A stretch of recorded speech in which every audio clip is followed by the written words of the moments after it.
Okay, why must I sign in? And today I'm going to be trying out Enforcer in the StarCraft 2 arcade game Undead Assault Chronicles. Right now we are playing in PMC Survival Tier 3 Banana Soldiers. So PMC Survival is a survival mode where every 5 minutes a group of ranged dudes spawn and basically wander around the map shooting anyone they see. So what's interesting about this mode is that the PMC are not allied with the Undead minions that are generally melee oriented. So on some occasions they can actually help you clear up the Undead mobs. Tier 3 is a popular choice for PMC survival right now, because early on you want to get a lot of levels, and also because the PMC will help you kill the Tier 3 minions on occasion, and the Tier 3 minions will, if things get too bad, help you kill the PMC, so they kind of cancel each other out a little bit, which makes things a little bit easier while also getting you bonus experience. Banana Soldiers is a fairly common mod. It gives a 10% experience boost that also lets you, but what it does is it makes it more likely for you to take serious injuries. So it creates a little bit more emphasis on the medics and creates a higher likelihood that you'll want to use a quick lot, so that makes those items more valuable. But since at the end of the game, it tends to be that either you get hit once or you don't get hit once, a lot of people just don't really worry about it because you're just trying to avoid all forms of damage at the very end of the game. And additional debuffs don't really matter that much when push comes to shove, basically. So while I've been talking, we've managed to get to level 3, but I still have to pick my skill identifiers. And so one choice I would want to make here is how much do I want to value move speed, and how much do I want to value tanking or explosives, right? So one thing to bear in mind is that the Enforcer has this ability, Crowd Control, which shoots an explosive that deals 300 damage. So one option would be Whiz Kid. This would increase the damage of crowd control by 20%. Another thing to think about would be Power User. I have actually only recently unlocked this skill or standard SI or skill identifier. These are basically just perks that you get to choose, but they tend to be pretty important. Now, one thing to bear in mind is that the Enforcer does not get any native invisible unit detection. And invisible units aren't as big of an issue in this mode as in some others, but I find it really annoying to not have it. So I personally am going to go with Hawkeye, even though that doesn't exactly fit my build. And so since we are also in Banana Soldiers mode, I might also go Pureblood. And this will make it less likely for me to have to always use QIs and medic resources all the time. These aren't necessarily the best pairs of SIs, but they match my playstyles, and generally if I get Hawkeye so often that sometimes when I don't have it, it throws me off, so I like to do that. Now we also want to think about what our options are here. So here, if we get up to level 3, we get explosive damage reduction reduced by 45%. So that's pretty good because if we're running around here where there's lots of people shooting explosives, that's pretty important. Here we also want to think, okay, is Shield Bash actually worth it? So this is pretty good when you are in survival mode that's not PMC based, because being able to knock back melee enemies, everything is melee in survival mode. But in this mode, it's less significant. One thing that's really nice here, though, is concussion shells, so that I think going for soldier skills level 2 is a viable option. And then there's also the 15% damage reduction at soldier skills level 4. So soldier skills level 1 is this self-aid ability, which can be pretty handy if you're not using grenades all the time.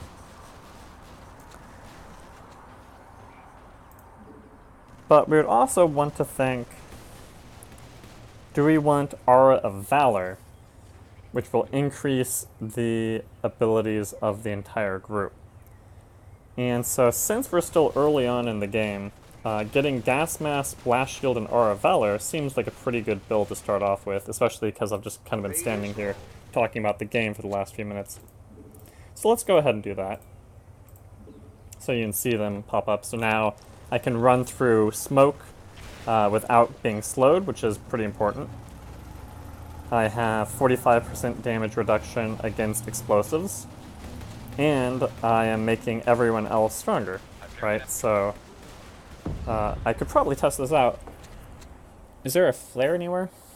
Well, with a flare I could test it out, right? Or here. Does this guy have our... Nah, he still has it. Break it down. It'd be nice if I could keep him in range. Let's show him what we got. Break it down. Maybe I'll just grab a flare so I can test this out. Here we go.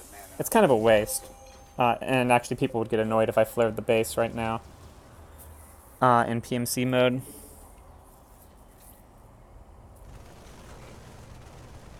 Oh, but Protect and Serve is actually the main thing you go for here, right? It's because you want the 60% damage reduction when you're going up against PMC. So I'm going to start working on that too.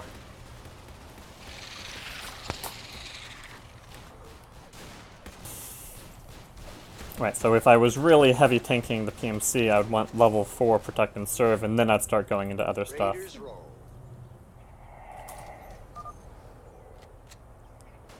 Oh, I guess someone naded the bunker? That is unfortunate.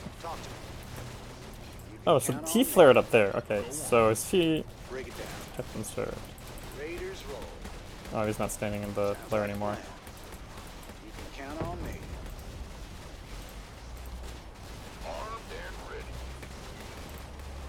Alright, so FSS without it is 45 base damage.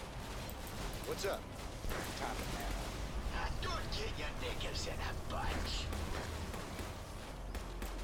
See if I can actually get up to him to see the impact. Alright, so his base damage goes up by 2 damage. 264. 2.91. Oh. Oh, the PMC have appeared and are destroying everyone. And that is why I can then pop out Protect and Serve, which keeps me alive through them suddenly killing everyone on our team. Oh, I guess I need to go get the paddles too. I didn't realize that all our medics died. So what happened right here is, if we pull up the status menu, we'll see that we only have 1 medic on our team, the Last Hope. And so when the Last Hope died, that then released the shock paddles at a random point on the map. And so now if we want any medics alive again, I have to use the shock paddles on him.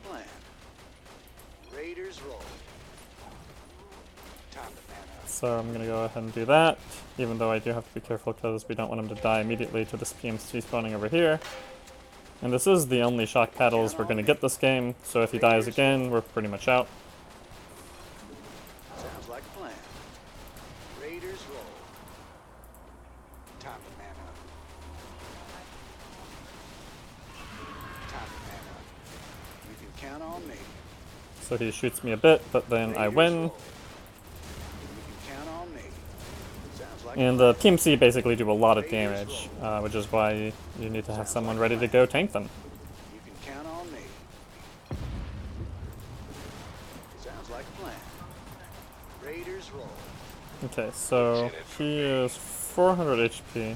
I guess the Protect and Serve, does it increase attack speed as well? I basically want to make sure I understand. So this is 0.1. Zombies are... okay. I guess he's just going to kill half our team right there. I don't know why he decided to pop explosives. Yeah, that's pretty bad. So there's a vote kick menu right here, and so when people really just are awful at the game, Sounds like a plan. Raiders roll. they will occasionally get kicked. So you try not to kick people just over little screw-ups, but that was not a little screw-up really. Raiders roll. That was a pretty big derp. Count on me. Unfortunately, I now have a traumatic brain injury, which is making my vision radius very small, and I'm still being chased by Kratos, Sounds like a plan. which is generally not good. Raiders roll. I didn't have time to Top man. pick up any of my Sounds items. like a plan. Sell me. Oh, Sounds like a plan. Top man. Raiders roll. Raiders roll. ooh, he got me. That was sloppy. I should have. I protect and serve was on cooldown, unfortunately. And we're all dead, basically. That's the second time the medic has died. So now we could sit here and we could watch for the next 35 minutes and see whether there's any chance that they can somehow survive to still theoretically win.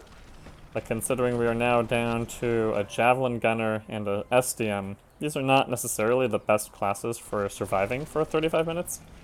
So I'm just going to wait until the 15-minute mark for that last group of like 30 XP. There it is.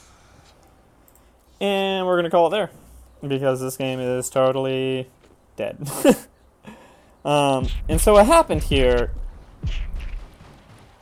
I want to say that rifleman killing our entire front line was definitely a big part of it. We did have a ghost, so we had the motion sensor. It kind of caught our team off guard a little bit anyway, because the medic died. We only had one medic, and the medic died a little bit earlier than you generally hope, especially with single medic.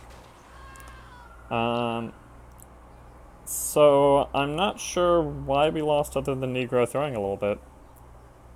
And I guess we could have had something other than 2 riflemen. That generally is a little bit weak for this setup. But yeah, sometimes it just doesn't go your way. And so yeah, that'll be the end of this game, and then I think I still gave an idea of what the Enforcer can do, so I might try a different class next time.